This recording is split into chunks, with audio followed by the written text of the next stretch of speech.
So my daughters and I just came back from voting, and I was just overwhelmed by the privilege it was to share that experience with my two oldest children. And we spent last evening looking over the ballot and the individuals who are running for specific offices and the stances that they take.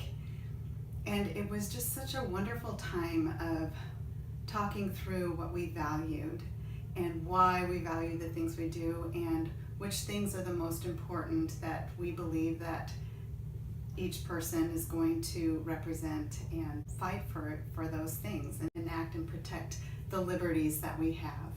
And I just am thinking about the beginning of the Constitution, that we the people, and this idea of forming a more perfect union.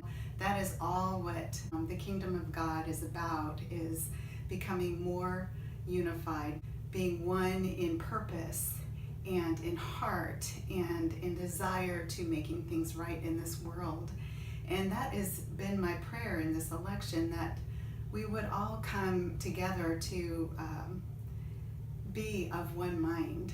The one thing that continues to keep coming out in this election are really just sound bites, and there were so many things that are issues that weren't even covered, or it's only just part of the story. And I fear that probably the majority are not aware of what more is involved in some of these issues.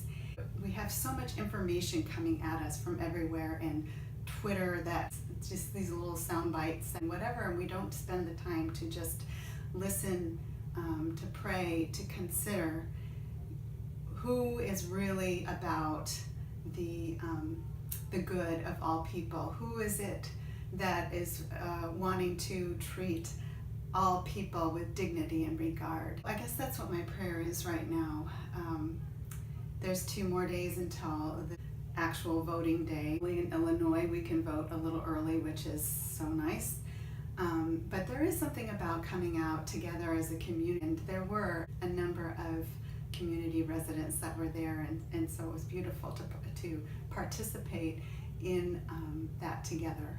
But if you haven't voted yet, or you have voted and you want to pray and hold this country up in prayer in the presence of God, I just invite you to just take some moments, take some time to settle and focus your attention and allow the Spirit of God speak to you for insight and discernment.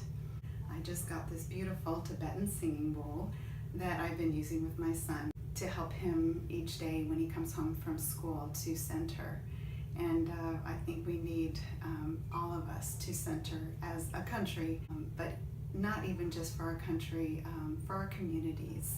So take these few moments. I invite you to listen to the sound, help it to focus on the center where Jesus resides in our heart. Listen for when the sound ends and the silence begins, because that is where you will be able to hear the Spirit of God most clearly.